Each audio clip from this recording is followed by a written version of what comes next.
She started writing her book at the age of 11, following the passing of her dad at age 9. It is a story of loss through a child's eyes. The book is called Finding Light in Darkness, and my guest is Samantha Mitchell. Samantha, thanks so much for coming on. Thanks for having me. All right, this is your very first book, Finding Light in Darkness. It comes from a journal. Who told you to start journaling to deal with the passing of your dad? My mom told me to start journaling, and then it was encouraged by other family members. I didn't want to do it at first. I was very reluctant, but looking back, I'm so glad that they made me, because you do forget as time goes on. What happened on that day?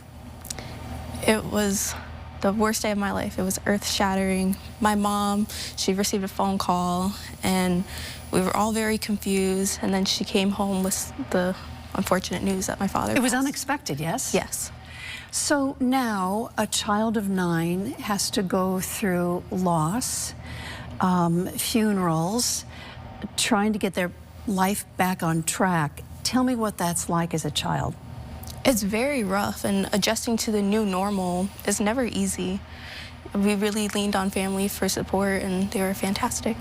All right, do you think that people understand? I mean, because everybody's dealing with the loss, right, at the same time. Mm-hmm. Your mom, your family, his other relatives. Do people understand, do you think, what a child is going through? I don't think so, because there's so much to it, like a kid's logic. Like, for me, an example, like in my book, is my dad kissed me on the forehead the night before, and I thought it was like poison and I was gonna die soon.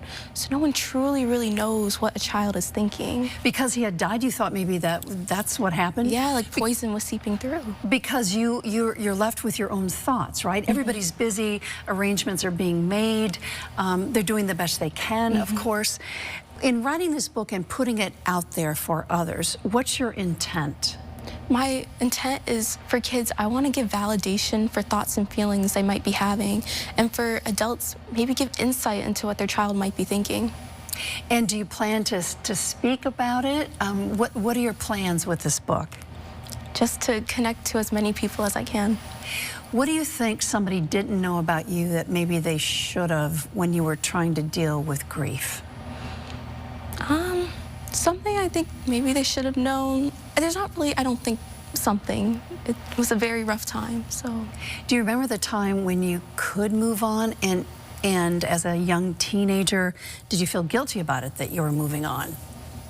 It's just one of those things, you just see where the journey takes you. It's a process, yeah. Right? When you look back on all of this, your father's passing, how has it changed you as a young woman?